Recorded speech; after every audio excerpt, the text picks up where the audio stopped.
Rising in the rugged coastal mountain ranges of New South Wales, the Clyde River system flows down through national parks and state forest in the Clyde Valley, before widening into a broad navigable estuary and reaching the Pacific Ocean at Batemans Bay. This area is well positioned, an easy 3 to 4 hours drive south of Sydney and 2 hours east of Canberra. The Clyde estuary offers 30 kilometres of navigable water, before entering the sea through a wide entrance at Batemans Bay. Anglers travelling to this area are provided with a wealth of fishing opportunity. This segment has been developed to provide a starting point for you, the travelling angler, to catch a fish in this wonderful location.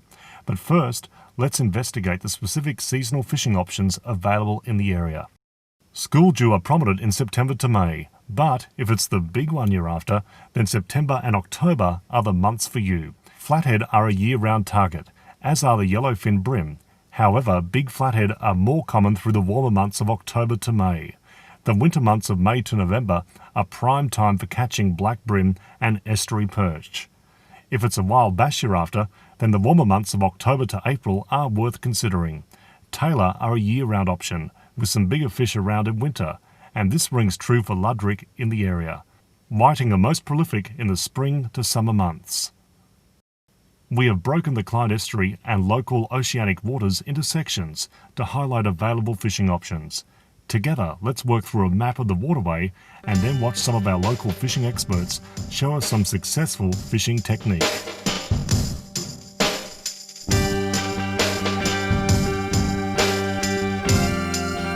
The estuary is home to a wide variety of species, but it is handy for the travelling angler to appreciate that the oceanic water adjacent to the Clyde River mouth offer some top-notch beach and rock fishing.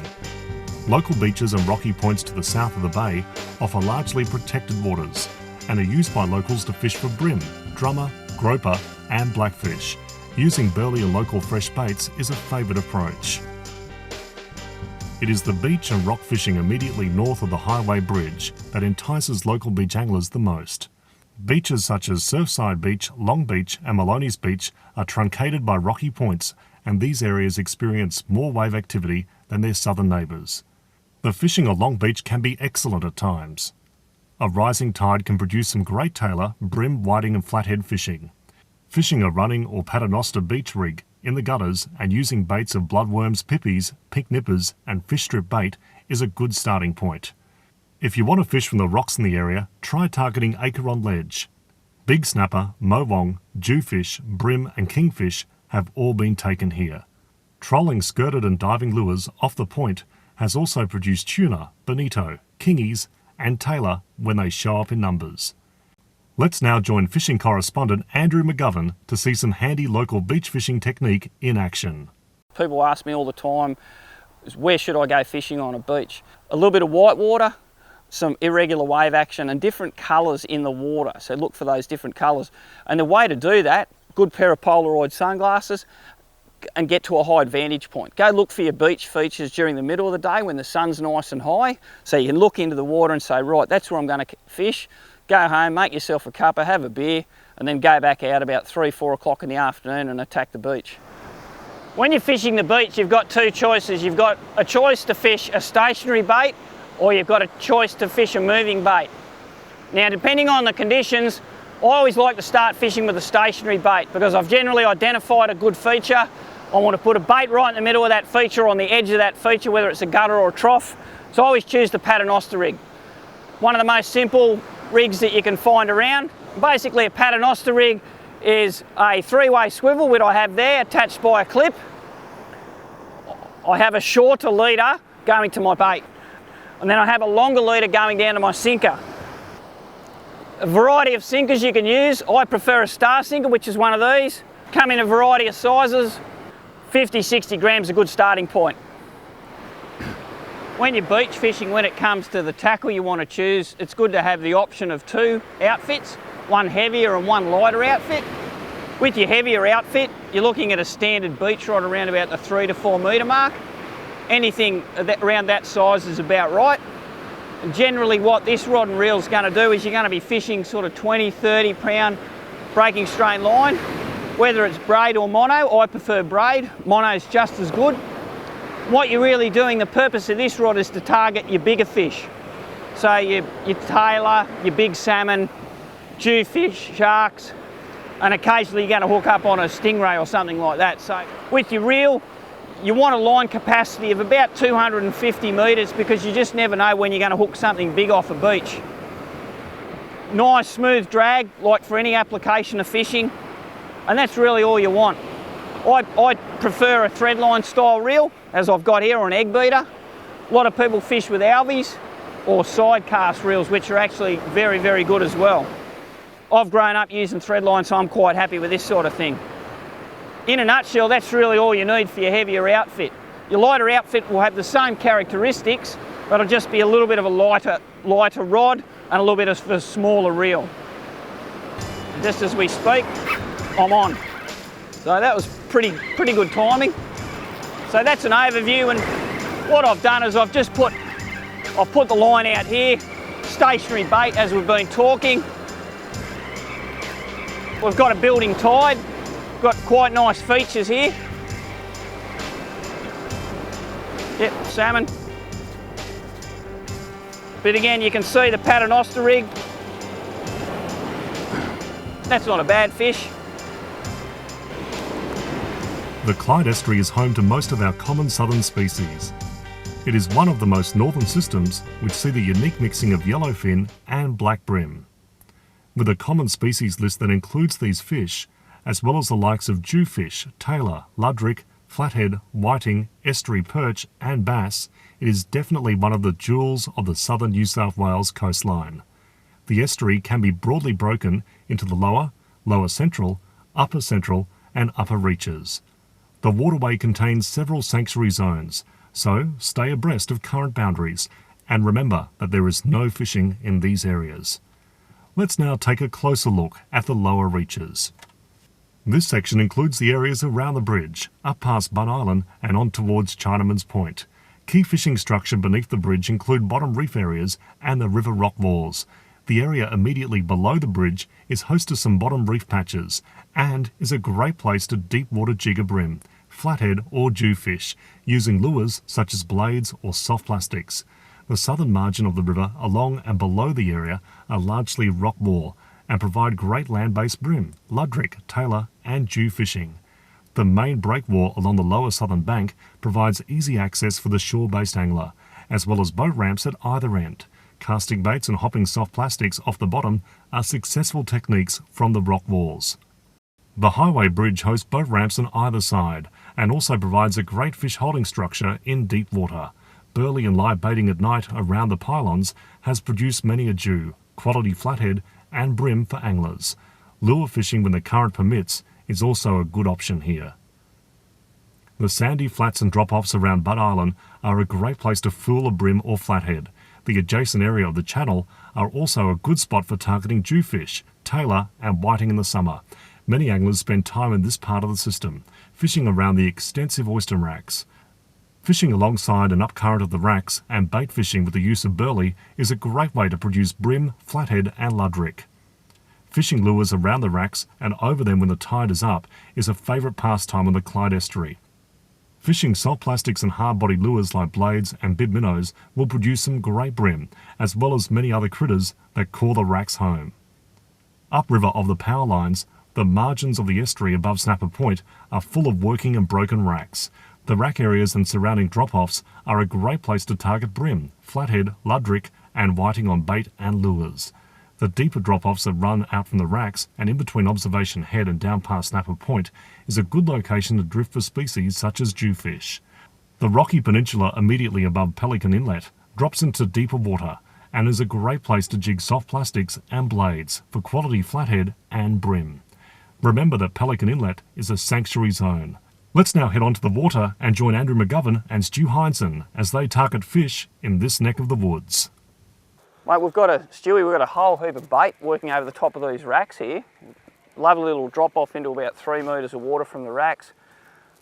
Our idea here is we're putting little grubs and wrigglers up along those racks, not over the top of them, but in the gaps there, mate. Yeah, that's exactly right, mate. I've got a slightly heavier jig head on, more aimed at a flatty, where you've got a little bit lighter on there, it looks like, mate, and a little bit smaller grub, more aimed at a brim and a flounder and a flatty, and outside chance of a whiting and that as well, mate. So But we just, yeah, like you said, mate, we're not actually casting over the racks themselves, we're just casting right to the end of them and down the edges of them. But what I'm doing here is there's racks all along through here, and you want to get fairly close to the actual structure. You don't want to be out in the middle here. We're really trying for a brim right on the edge here. But the thing is here, make sure your drag's screwed right up. Andy just got done and dusted, unfortunately, there by a really nice fish. So we're going to do long casts, not too long, otherwise you're going to have no chance of actually getting them back. But that 12 to 14 metres I think is absolutely ideal. We should be right on the edge of the rack there. And we're just going to, I'm not actually going to let the actual lure hit the bottom at all. We're fishing old conventional style racks. These aren't floating racks. So these are the old conventional style racks that have actually got the bits of timber along the rails. So the oysters actually grow on the timber itself. So quite often, depending on what depth those actual rails are, will determine on how deep you actually want your lure to go. So when you've got the rack, probably a good metre under the water. We've got a fairly high tide here today. So I actually want that lure to just go about a foot underneath those racks.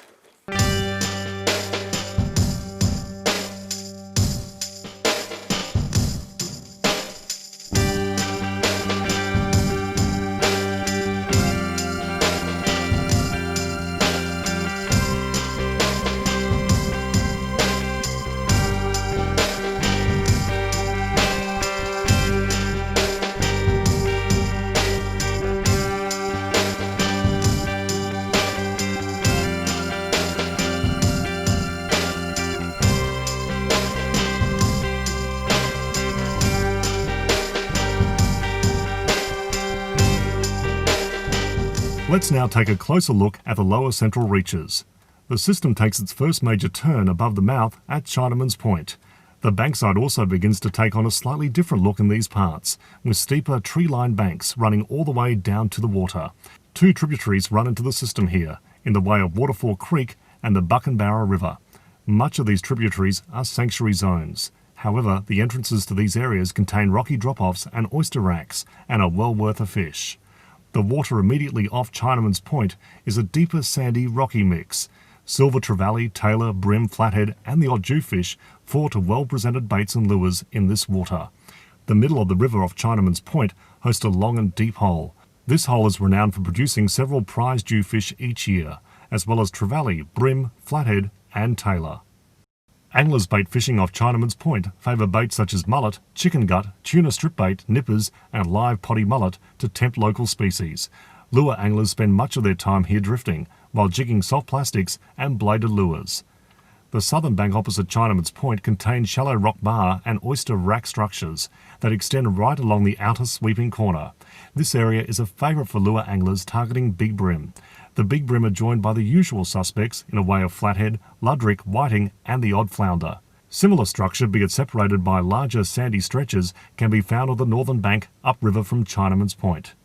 During the cicada season, these treed shorelines make a great place to swim surface lures. Let's see what our boys on the water are up to now. So the style of retrieve, which is actually my personal favourite, is the double rip and pause. So double rip is just two jerks with the rod, so it's just 1, 2, and then the pause. And the pause is generally just as you're taking your line up. One thing, and again, you can use this on any style of plastic. Very, very effective on jerk sheds, very effective on grubs. But one thing I like doing with the gulps, especially the gulper lies when they've been recharged with all that juice, is actually you can dead stick them, as Stewie calls it, and that basically means on the pause, just leave it lying on the bottom. You'll be surprised how many times a big brim or a trevally or even fish like luderick and whiting will actually come up and actually grab your plastic off the bottom when it's motionless, because they've got that scent inside them. They're just like a real bait fish to the predators out there. We've got a 6-inch shad here and we've got a 21 gram head. Okay, all we need to do is measure this up. So we just put the jig head at the top of the plastic there like so. Having your lure straight up vertical. Don't go right to the actual bottom of the plastic. Put that through and bang go. You can see that it's nice and dead center and nice and straight. Oh, yep. Oh, mate. Yeah, mate. Nice fish too. You actually could grab that on the lift, mate.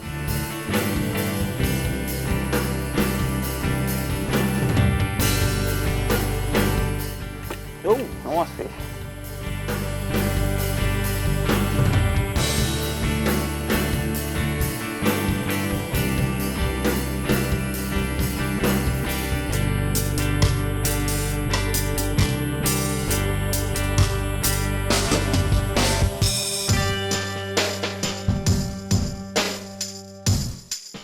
The upper central region continues to be a broad system, although shows its first sign of starting to thin somewhat. The estuary contains several sweeping bends and prominent structures like Big and Little Island as it heads upriver towards Neligan Bridge. This part of the system is characterised by deeper water and picturesque rocky and treed shorelines, but forms a location where the oyster racks begin to thin out slightly. The bankside rocky drop-offs below Big Island are great drifting stretches for lure anglers targeting jewfish and flathead on soft plastics and sinking hard body lures. It is these type of structures that guide Stuart Hindson refers to as jewfish highways. Anchoring and bait fishing will also work well in these areas, as it will in the deep hole immediately above Big Island. Similar deep drop-off country can be found along the bankside area up towards Little Island, and these are good producers of brim, flathead and jewfish. Oyster racks along these banks serve as a great holding points for quality brim and provide the last of the rack-type structure as you continue to head upriver. Shallower banks can be found between the deeper stretches and also around Little Island. Weeded areas here will hold good numbers of luderick at times. Anglers fishing soft plastics in this stretch of the system will start to encounter the odd estuary perch. Above Little Island, the last sweeping bend on the western bank provides good deeper water lure and bait fishing. The Neligan Bridge provides a dominant structure in 10 to 14 metres of water. Fishing around the bridge will provide jewfish, brim, flathead and estuary perch, and occasionally winter spawning bass for lure and bait anglers. Let's head back to the boys on the water.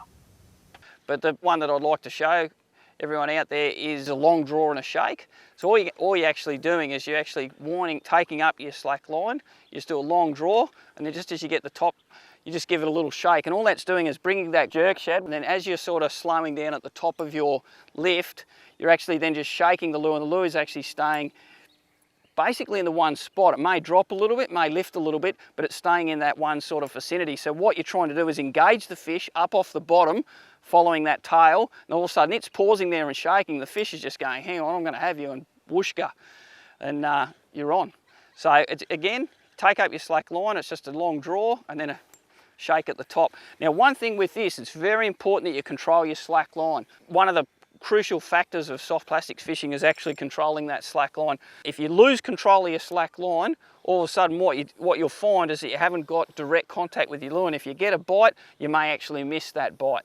So again, final thing is you just bring it tight, lift, and then shake there, and then control that slack line as you go back down, as you let it sink back down the water column. You don't have to use this technique fishing it off the bottom. You can actually use it mid-water, you know, if you're in 6-7 metres water, 3-4 metre water depth, if you're marking up bait, perfect area. So the long draw, shake. A little bit different, give it a go. Is that the one, mate?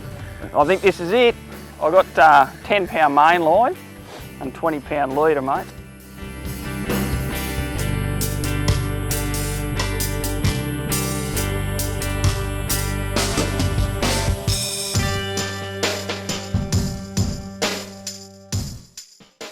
Oh, yes, mate. Fantastic work, mate.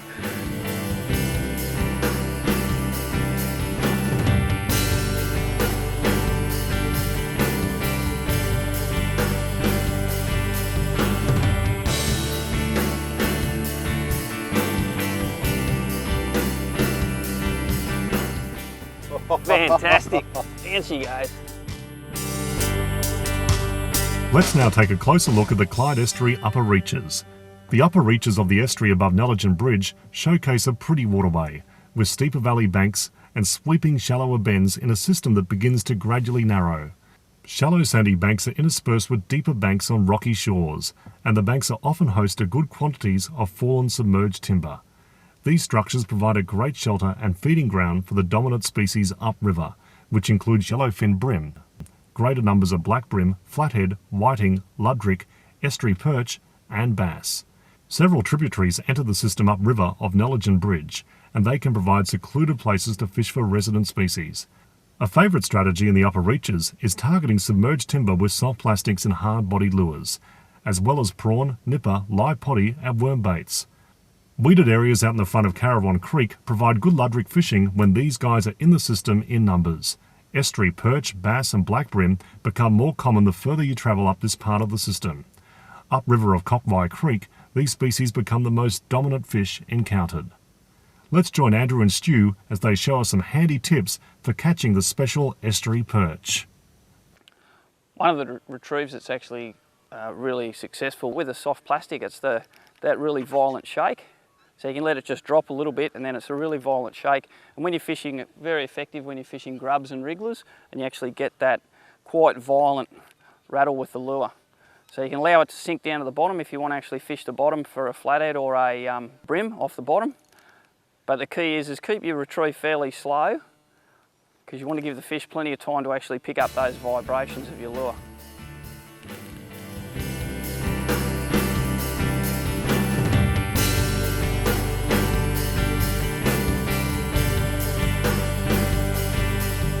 Yep!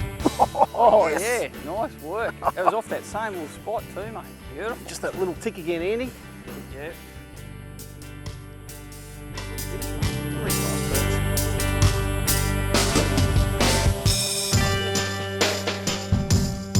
We'll let that prawn keep going up there. When he gets on the edge of that shadow line here, so I reckon a brimbo and EP might just come up and smoffle him. Yep, got him. Oh, get out of there. Oh. We might just put the net, whoa, put the net under that one, mate. Yeah, that's a nice EP, mate. You want a shot in the net? The town of Batemans Bay offers plenty for the whole family from a tourist perspective. And now you know where and how to catch a few in this top-class system. Make sure you put it on your travel map for upcoming holidays. If you are travelling to the area, there is no better place for the touring angler to call home than the Clyde View Holiday Park. Located 3 kilometres from Batemans Bay, the park offers a variety of accommodation. The Clyde View Holiday Park can be found on Beach Road, Batehaven. Try them on the phone on 02 4472 4224 or look them up on the web on clydeview.com.au. If you're after a guided fishing tour, call Stuart Hindson 0400 062 504 at Aussie Fish Estuary Adventures. That's 0400 062 504.